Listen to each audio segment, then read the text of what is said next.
नमस्कार, बहुत स्वागत है आप सभी का। आपके साथ मैं हूं ममता तिवारी। सोना और चांदी जिसकी कीमतें जहां एकदम से बढ़ी तो वहीं अब एकदम से गिर रही हैं। क्या कारण है इसके पीछे, वो सामने आ चुके हैं, इसलिए इस वीडियो को लास्ट तक जरूर देखना।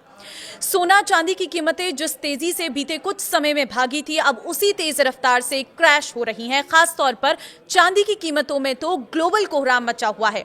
अंतर्राष्ट्रीय बाजार में सिल्वर प्राइस हाई से 40% तक टूट चुका है, तो भारत में भी ये लगातार क्रैश होती रही है। सिर्फ गुरुवार को ही कॉमेक्स में सिल्वर प्राइस में 20% की बड़ी गिरावट आ गई है और ये सस्ती होकर $64 प्रति औंस पर आ गई है।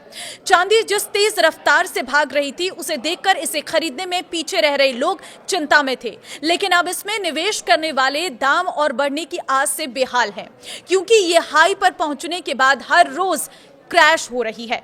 अंतर्राष्ट्रीय बाजार में बीते कारोबारी दिन गुरुवार को स्पॉट सिल्वर एक झटके में करीब 20% के आसपास डाउन हो गई और इस तरह से यह अपने लाइफ टाइम हाई लेवल से करीब 40% की गिरावट के साथ $64 प्रति औंस करीब 28 ग्राम पर आ गई है।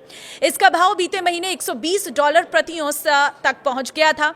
सिल्वर प्राइस में मचे इस ग्लोबल कोहराम का असर भारत में इस कीमती धातु के दाम और तेज गिरावट के रूप में देखने की आशंका जताई जा रही है, जबकि पहले से ही ये दनादन क्रैश हो रही है। बता दें कि मल्टी कमोडिटी एक्सचेंज पर बीते 29 जनवरी को 5 मार्च की एक्सपायरी वाली चांदी का वायदा भाव $4,30,048 प्रति किलोग्राम के हाई लेवल पर पहुंच गया था और अब तक इस स्तर से ये $1,76,233 प्रति किलो तक सस्ती हो चुकी है। MCX पर सिल्वर प्राइस में बीते कारोबारी दिन गुरुवार को आई गिरावट पर गौर करें तो शुरुआती कारोबार में ही 1 केजी सिल्वर प्राइस गिरकर $2,30,499 पर आ गया है। हालांकि कारोबार के अंत में इसकी कीमत में कुछ सुधार भी देखने को मिला, लेकिन फिर भी ये अपने हाई से काफी नीचे $2,43,815 प्रति किलोग्राम पर क्लोज हुई है। इस हिसाब से अगर कैलकुलेशन करें तो वायदा चांदी एक ही दिन में $25,035 प्रति किलो सस्ती हो गई है।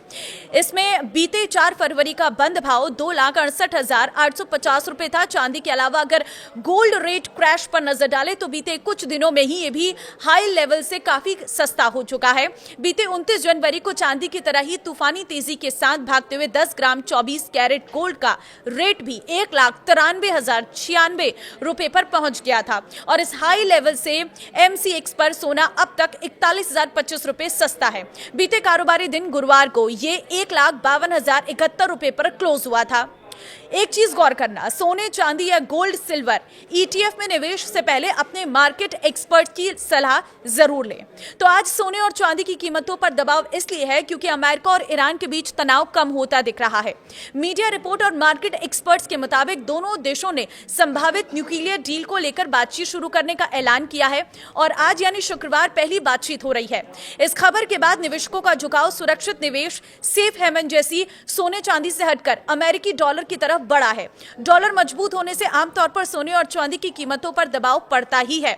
वहीं PAC 360 के chief global strategist Amit Goyal का कहना है कि सोने और चांदी समेत मेटल्स में जो तेजी थी वो अब अपने ऊपरी स्तर पर पहुंच चुकी है। उन्होंने सलाह दी है कि ऊंचे भाव पर खरीदे गए पोजीशन वाले निवेशक हाल ही हल्की तेजी में निकाल सकते हैं। उनके मुताबिक आगे चलकर कीमती धातुओं की कीमतों में और गिरावट आ सकती है और धीरे धीरे ये अपने सही या वाजिब स्तर फेयर वैल्यू की ओर बढ़ेंगी, जो मौजूदा कीमतों से काफी नीचे मानी जा रही हैं।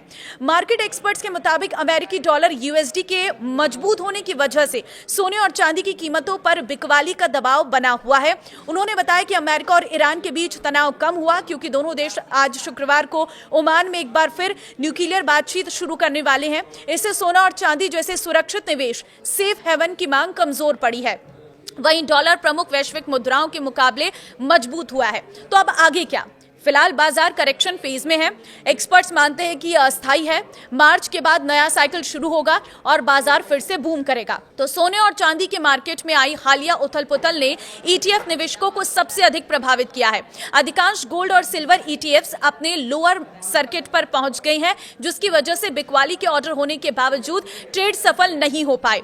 इतनी तेज गिरावट के बाद स्वाभाविक है निवेशकों के मन में सवाल उठे हैं कि क्या ये सही समय है सोने और चांदी में खरीदारी करने का। लेकिन ध्यान रखें, प्राइस आकर्षक स्तर पर जरूर दिख रही है, लेकिन वर्तमान माहौल अभी भी अस्थिर है, इसलिए जल्दबाजी करना जोखिम भरा हो सकता है। एक्सपर्ट्स के अनुसार पोर्टफोलियो का केवल 10 से 15% हिस्सा ही सोने और चांदी जैसे एसेट्स में होना चाहिए। ये रेशियो मार्केट की अस्थिरता के समय एक प्रभावित हेज का काम कर सकता है। और इसके अलावा फिजिकल सोने और चांदी की तुलना में ETFs अधिक बेहतर माने जाते हैं। हाल ही में इनमें क्रैश जरूर देखा गया है, लेकिन लंबी अवधि में इनकी लिक्विडिटी, सुरक्षा और ट्रांसपेरेंसी निवेशकों के लिए महत्वपूर्ण फायदे प्रदान करती है। भविष्य की बातें यह है कि गिरावट भले ही गंभीर दिख रही हो, लेकिन अधिकांश एक्सपर्ट्स इसे कीमती धातुओं के अंत के रूप में नहीं देख रहे हैं। उनका मानना है कि सोना अभी भी YOY आधार पर ऊंचे स्तर पर बना हुआ है और सेंट्रल बैंक्स की लगातार खरीद, जियोपॉलिटिकल तनाव और ग्लोबल अनिश्चितता जैसे लॉन्ग टर्म सपोर्ट फैक्टर अभी भी पूरी तरह मौजूद हैं। फिर भी इस गिरावट ने एक महत्वपूर्ण सच सामने रखा है कि पारंपरिक सुरक्षित माने जाने वाले एसेट्स भी तब कमजोर पड़ सकते हैं जब मार्केट में रैली चल रही हो और अत्यधिक लिवरेज पोजीशन जुड़ रहे हों। ऐसी स्थितियों में छोटी सी वॉलेटिलिटी भी बड़ी गिरावट का रूप ले सकती है। ये भी साफ है कि अमेरिका की नई फेडरल रिजर्व नेतृत्व के तहत कड़े मॉनेटरी रुख की संभावना बढ़ गई है। जैसे जैसे मार्केट इस बदलते माहौल को पचा रहे हैं, आने वाले दिनों में सोने और चांदी की प्राइस में उतार चढ़ाव ऊंचा बना रह सकता है। निवेशकों के लिए यह दौर धैर्य और सतर्कता से आगे बढ़ने का है, क्योंकि लॉन्ग टर्म ट्रेड अभी भी मजबूत है, लेकिन शॉर्ट टर्म में अभी वॉलेटिलिटी बनी रह सकती है। तो जब भी आप सोने चांदी में निवेश कर रहे हैं या खरीद रहे हैं, तो अपने स्तर पर अपने मार्केट स्तर को ध्यान में रखते हुए खरीदें, क्योंकि ये आपके लिए फायदेमंद भी रह सकता है, नुकसानदायक भी रह सकता है। लेकिन लॉन्ग टर्म के लिए इन्वेस्टमेंट अगर कर रहे हैं तो ये फायदा साबित हो सकता है। शॉर्ट टर्म के वक्त आपको सोचने की जरूरत है। इस वीडियो को शेयर कर देना सभी लोगों के साथ जो सोने चांदी के गहने बनाना चाहते थे, क्योंकि उन लोगों के लिए कहीं ना कहीं ये प्रॉफिटेबल है। दोनों के दाम कम हो रहे हैं तो वो इस समय खरीद भी सकते हैं। फिलहाल अभी के सोने के भाव जो हैं वो आप पूरी तरह से चेक करने के बाद ही सोना खरीदने के लिए जाइएगा। इस वीडियो को शेयर कर दीजिए सभी लोगों के साथ, ताकि उन लोगों को भी इस नए अपडेट के बारे में पता चल सके।